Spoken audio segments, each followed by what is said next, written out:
I'm going to touch on a couple of things. First of all, today, Mhm. it was kind of a surprise to all of us in the media that this even happened today.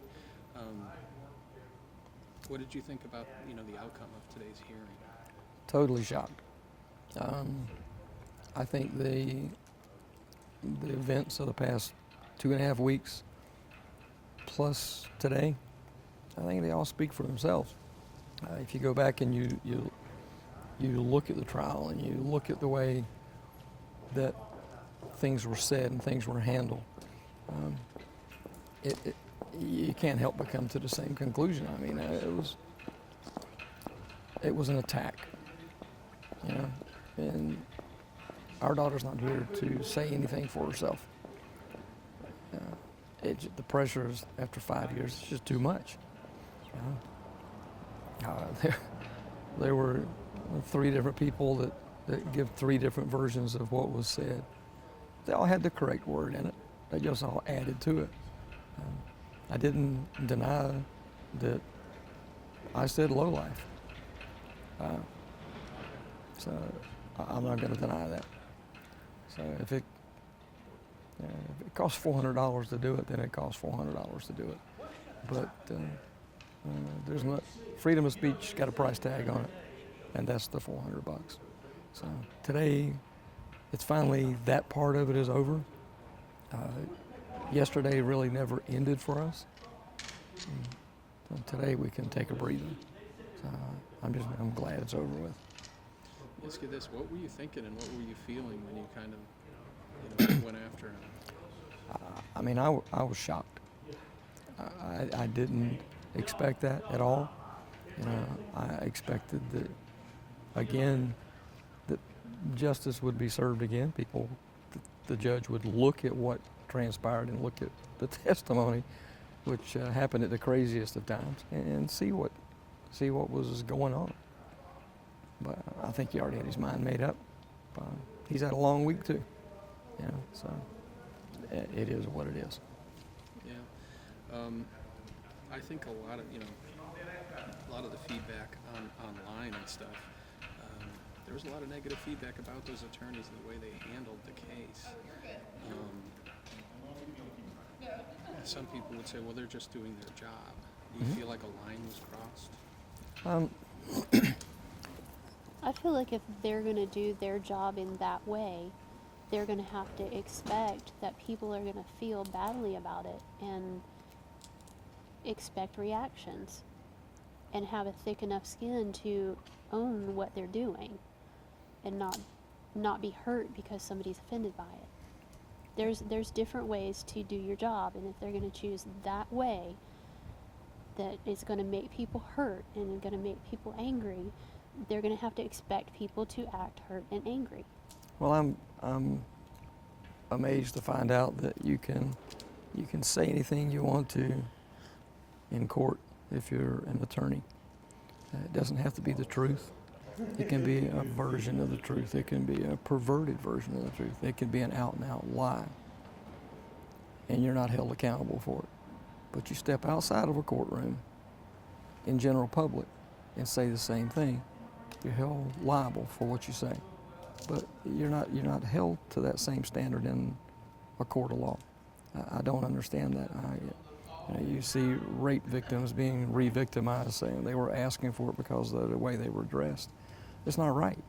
It's not right to victimize someone like that, but you can do it in a court of law. That's where you expect the moral thing, the right thing to be done. And I would guess that most of the time the moral thing and right thing is done. But we saw a lot of it in the trial that it did cross lines. Legally, no. Morally, way across the line. So. Well, and if you're sitting in the witness stand and you lie, it's a felony.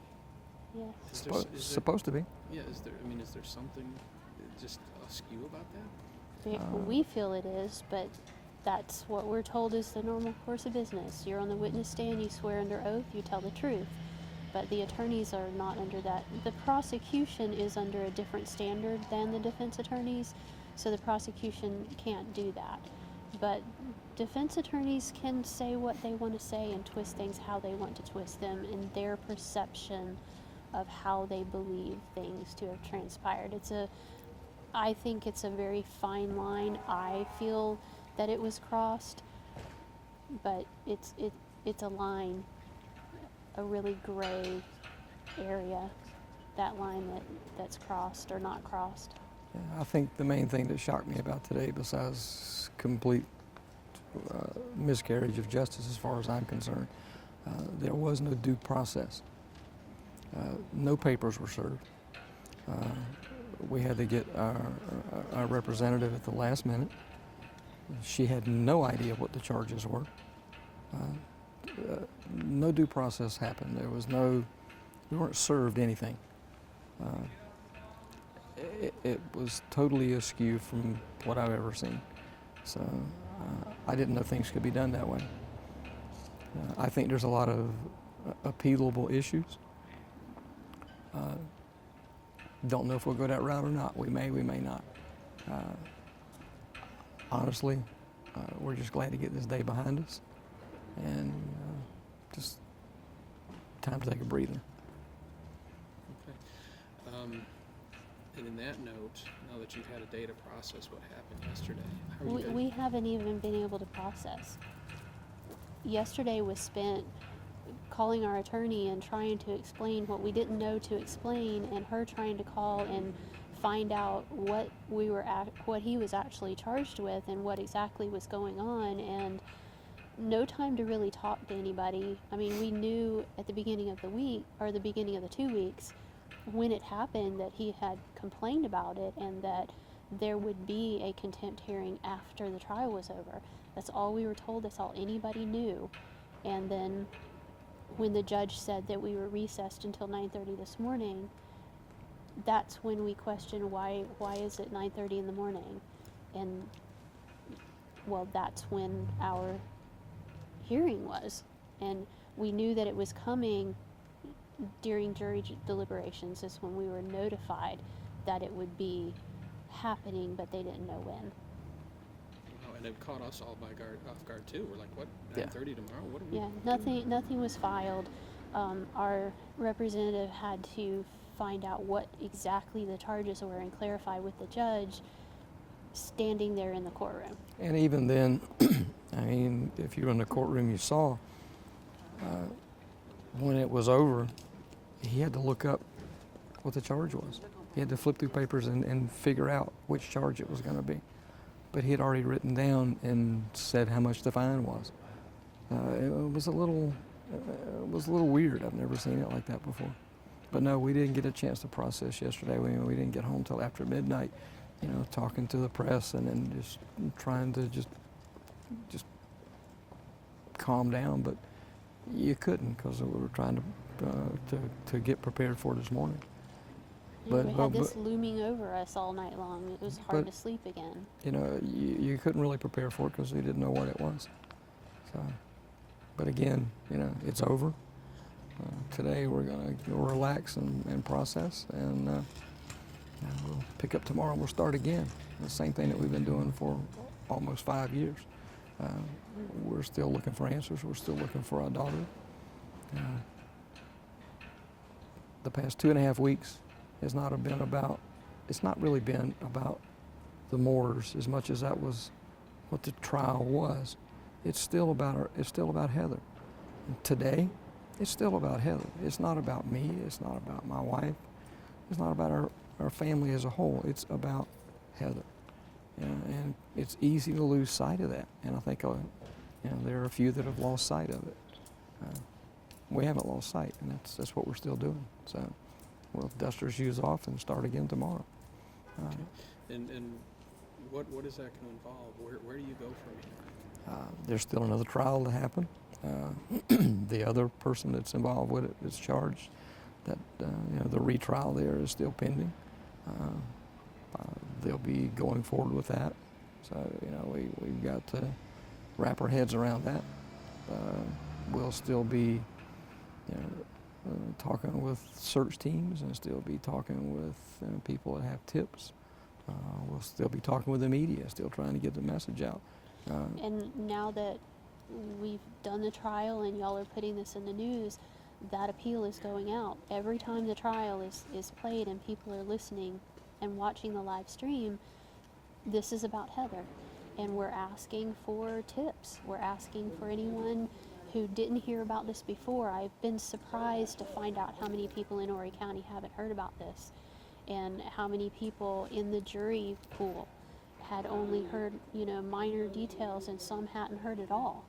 And it bothers me that there's people in Horry County that haven't heard, that may know something about the week before Christmas in 2013. If they had some type of monumental thing, certain people came to visit that year, or something happened that year, maybe something stands out that they can remember that happened a week before Christmas in 2013. Did you see a truck, or did you see people, or see an argument, or somebody say something to you? Jailhouse people, did you hear somebody say something? I'm hoping that the publicity of this and Heather's picture being out there again, that somebody will remember something, or somebody who didn't come forward before or were afraid before will come forward this time. Okay. And now that the gag order's been lifted, is there anything that you guys have been wanting to say that you couldn't? It's limited still. I mean, even though there is no gag order involving Tammy Moore, there's still a pending trial for her husband.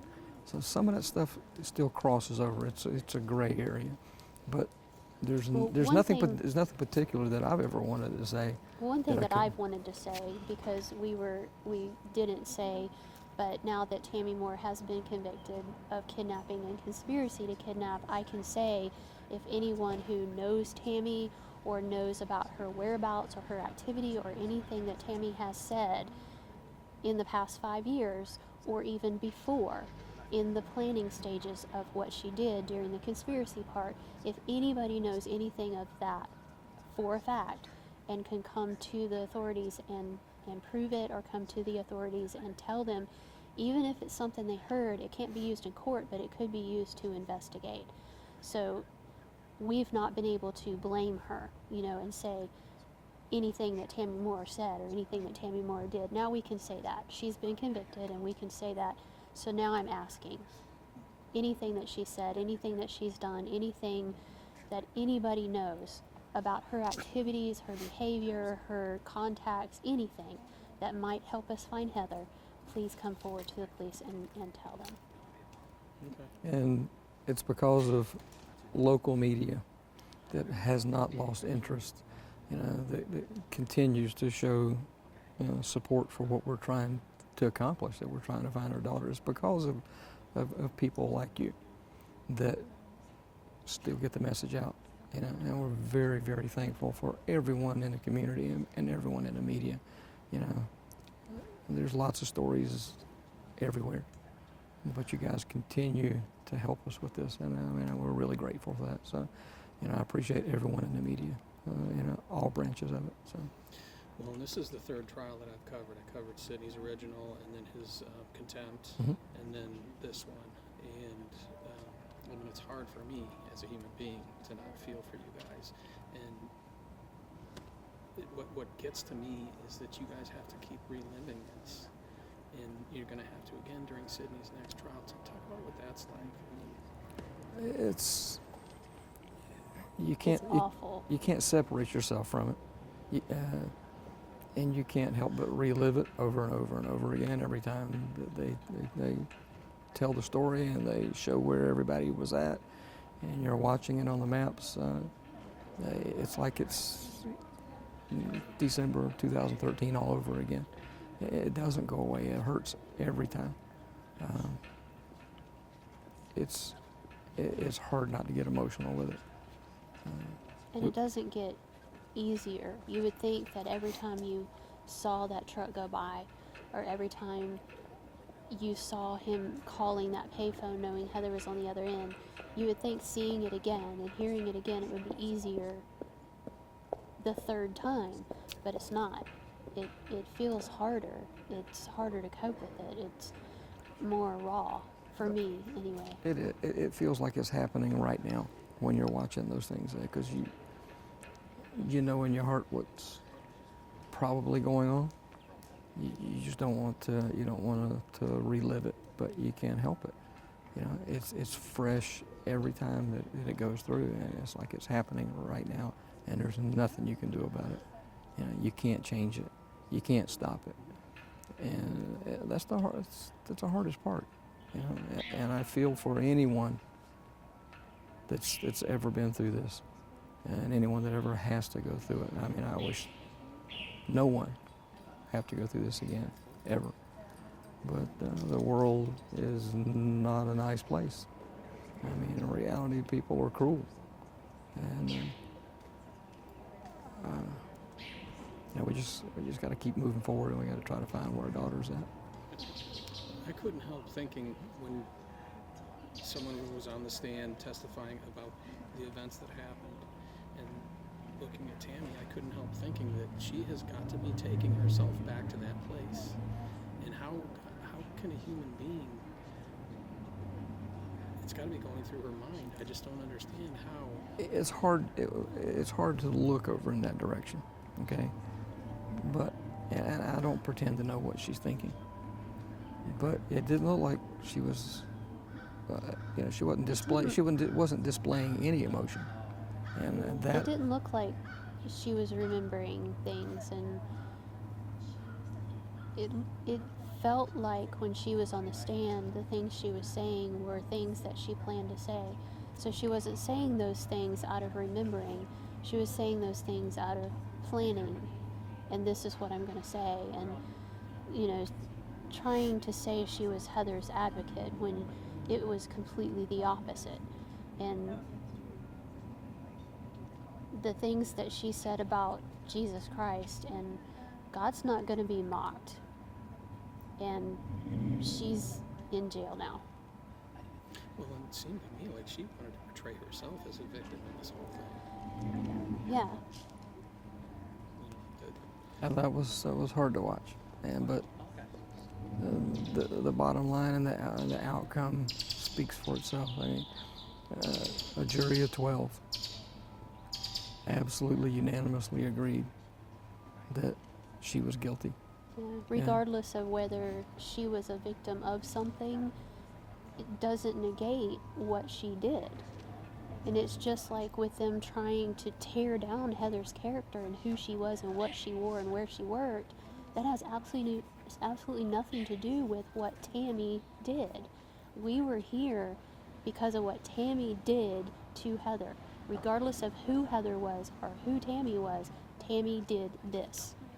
And for her to try to deflect and say, oh, I'm a victim and oh this and oh that.